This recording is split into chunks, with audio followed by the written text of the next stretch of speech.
Assalamualaikum warahmatullahi wabarakatuh. Alhamdulillahirrahmanirrahim. Kita berjumpa kembali dalam pembelajaran tematik 6. Saat ini kita akan masuk pada pembelajaran tema 1 subtema 2 pembelajaran 6 dengan muatan bahasa Indonesia dan PPKN. Namun sebelumnya kita melanjutkan pembelajaran ini, mari kita buka bersama kegiatan pembelajaran ini dengan bacaan basmalah. Bismillahirrahmanirrahim. Mudah-mudahan kita semuanya senantiasa mendapatkan kesehatan, keselamatan, dan keberkahan. Allahumma amin. Oke, sebelum kita masuk pada kegiatan pembelajaran, sebagai penyemangat kegiatan pada pagi hari ini, kita simak dengarkan lagu berikut.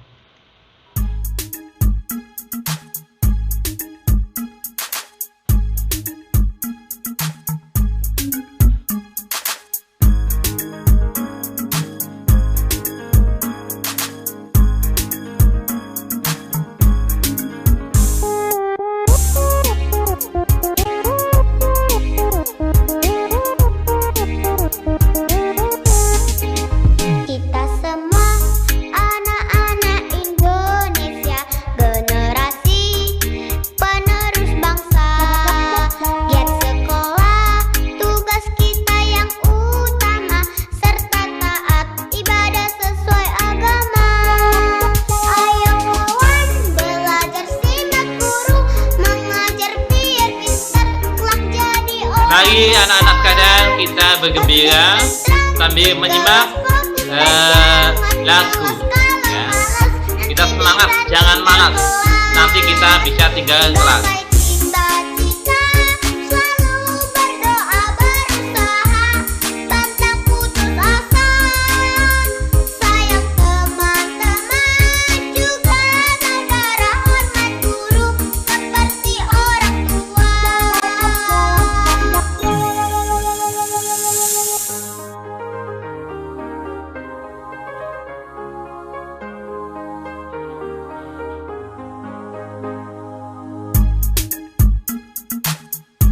Anak-anak kalian meskipun dalam musim pandemi ini tetap semangat belajar, selalu berdoa, berusaha, tidak boleh malas, supaya kita tidak tinggal kelas atau supaya kita lulus.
Oke, lagu tadi memberi semangat pada anak-anak sekalian supaya tidak malas, tetap berusaha dan berdoa, menghormati guru, menghormati orang tua, mentaati aturan sehingga menjadi anak generasi bangsa yang bisa diharapkan masa depannya. Oke, kita masuk pada materi pembelajaran pagi ini. Ya. Yang pertama adalah pembelajaran tentang mapel atau muatan bahasa tentang teks investigasi. Apa itu sebetulnya teks investigasi? Oke. Teks investigasi adalah teks yang berisi tentang fakta dari hasil laporan pengamatan. Jadi atau pengalaman ya. Teks yang berisi teks investigasi adalah teks yang berisi tentang fakta atau bukti dari hasil laporan pengamatan atau pengalaman. Jadi di sini teks itu ditulis setelah ya kita atau kalian mengamati atau mengalami sebuah peristiwa, ya, proses, ya. Kamu tulis, kalian tulis, itu namanya teks investigasi. Jadi fakta, bukti nyata. Nah, misalnya seorang anak mengunjungi pabrik pembuatan batu bata, misalnya. Nah, di situ anak itu melaporkan berdasarkan pengamatan dan pengalaman yang dialaminya saat ke pabrik batu bata. Menulis dari proses pembuatannya sampai penghasilannya sampai pemasarannya. Ya.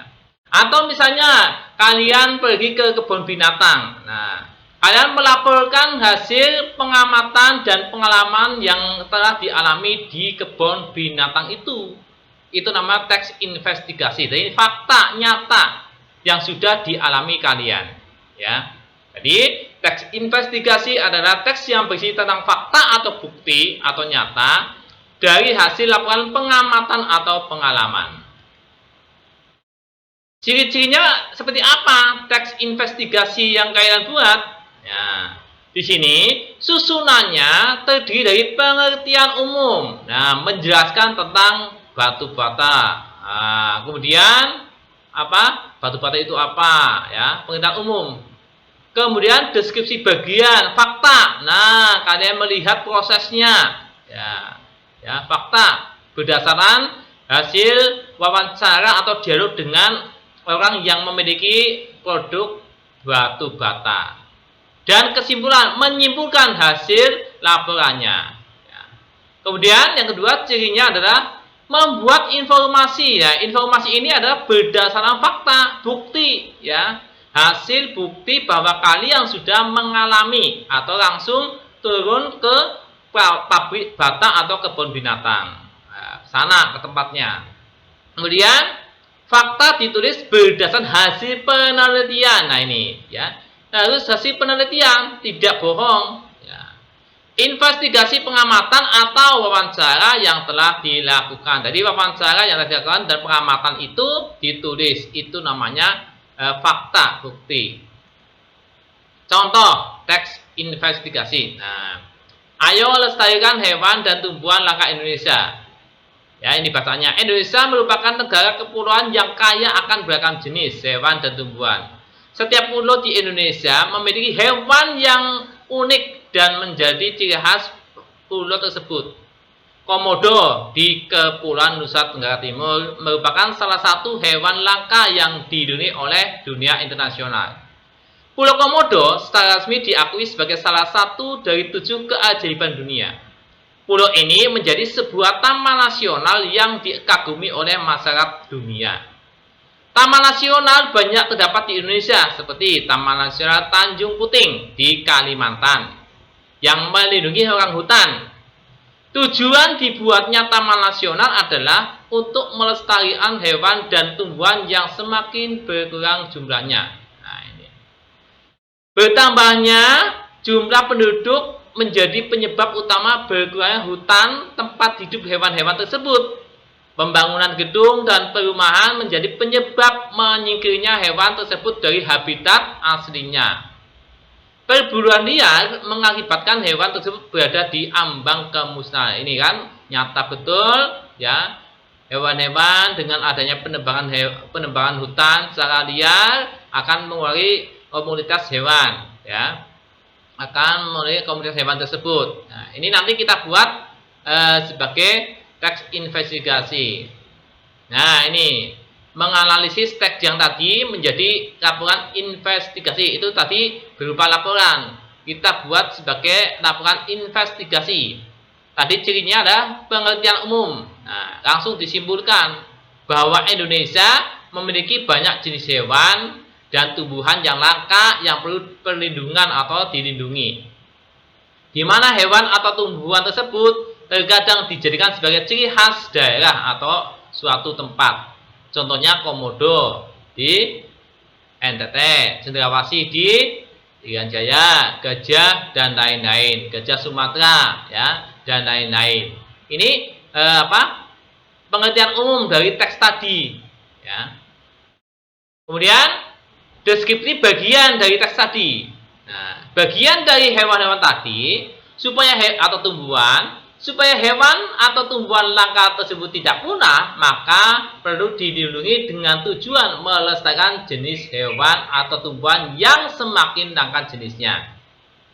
Salah satu penyebab kelangkaan atau berkurang jenis hewan atau tumbuhan langka itu adalah dengan bertambahnya populasi penduduk, pembangunan gedung-gedung dan perumahan. Nah, jadi di sini deskripsi bagian menjelaskan tentang perlunya perlindungan hewan-hewan atau tumbuhan yang semakin langka jenisnya. Karena disebabkan berkurangnya jenis hewan dan tumbuhan disebabkan oleh apa? Bertambahnya populasi penduduk, ya. Sehingga membangun rumah-rumah atau gedung-gedung dan perumahan di hutan. Nah, maka populasi hewan dan tumbuhan semakin berkurang. Itu deskripsi bagiannya. Berkaitan dengan hal tersebut, maka perlu langkah-langkah yang hendak dilakukan. Nah, berkaitan dengan berkurangnya tumbuhan dan hewan yang semakin langka jenisnya, langkah-langkah itu adalah salah satunya membuat tempat perlindungan untuk hewan atau tumbuhan yang langka, seperti Taman Nasional Tanjung Puting di Kalimantan, Taman Cisarua Bogor, dan lain-lain. Ini langkah-langkahnya dalam rangka menanggulangi atau memelihara, melestarikan hewan dan tumbuhan yang langka dengan membuat taman-taman nasional seperti di Tanjung Puting di Kalimantan, Cisarua di Bogor, dan lain-lain. Itu deskripsi bagian. Kita masuk kesimpulan dari teks deskripsi teks investigasi tadi. Untuk menghindari kepunahan hewan atau tumbuhan yang langka akibat perkembangan penduduk dan pembangunan gedung-gedung, maka perlu dibuat tempat perlindungan khusus untuk kelestarian hewan atau tumbuhan tersebut. Di antaranya dengan membuat tempat perlindungan untuk hewan atau tumbuhan seperti cagar alam atau suaka marga satwa, ya. Cagar alam itu adalah sebuah usaha, sebuah tempat untuk melindungi tumbuhan-tumbuhan yang langka, yang hampir punah. Sedangkan suaka marga satwa adalah suatu tempat yang digunakan untuk melindungi hewan-hewan atau binatang yang langka atau hampir punah. Ya, ini kesimpulannya. Itu teks investigasi. Nah, sekarang kita masuk pada pembelajaran dengan muatan PPKN, yaitu dengan materi makna dan nilai-nilai Pancasila sila kelima. Ya, sila kelima dengan lambang padi dan kapas. Oke.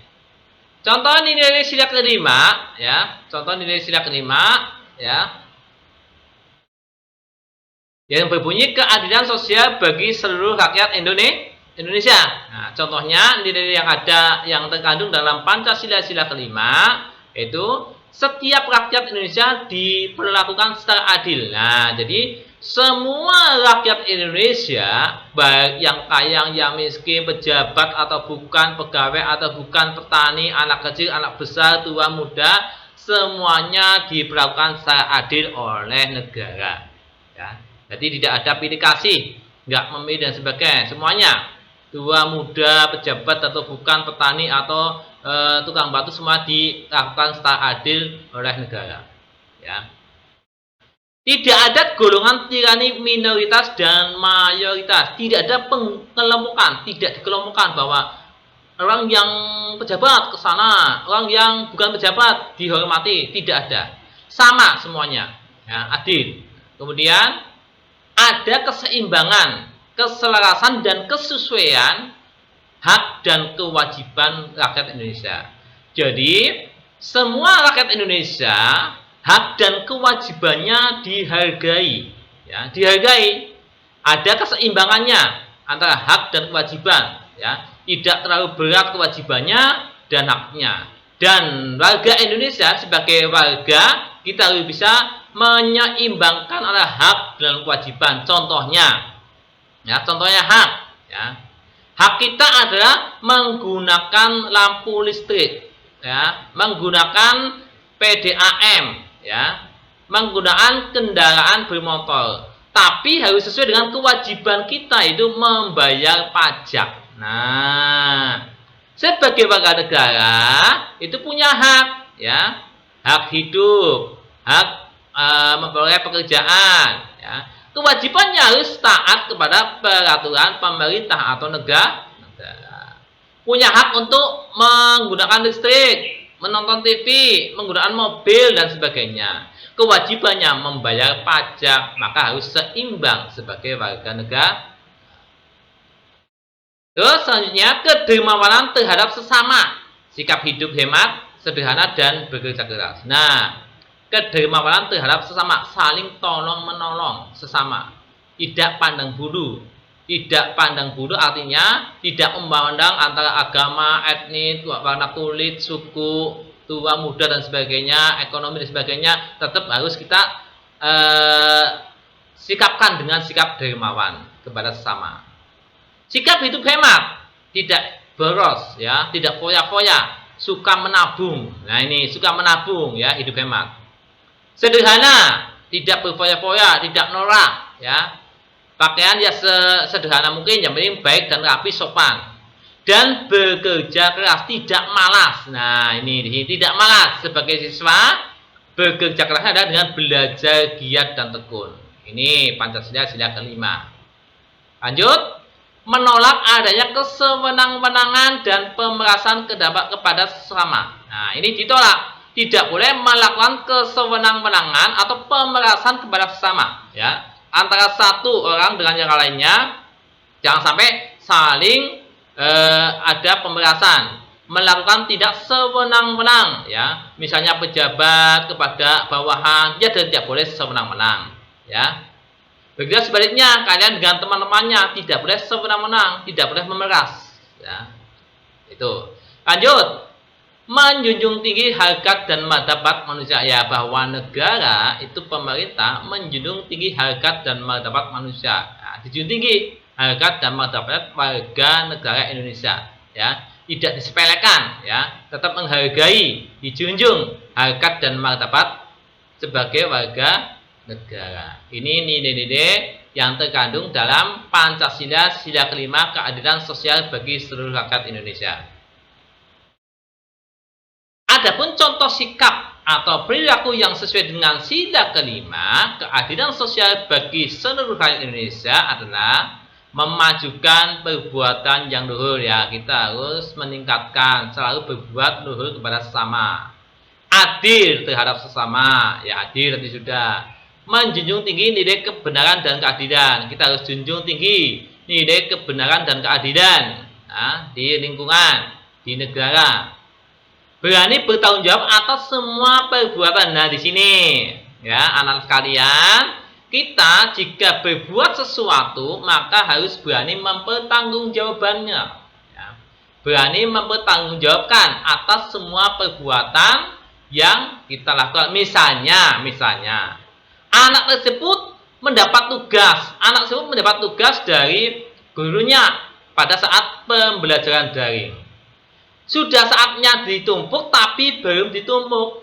Sudah saatnya disetorkan lewat WA tapi belum disetorkan. Maka harus siap menerima apa yang menjadi tugasnya belum ditumpuk, ya. Harus menerima sanksi sesuai dengan kesepakatan. Nah, di situ, ya. Karena sudah saatnya menumpuk tapi belum menumpuk atau belum setor. Ya, ini bertanggung jawab atas kelalaian tugas atau keterlambatan tugas yang belum ditumpuk, ya.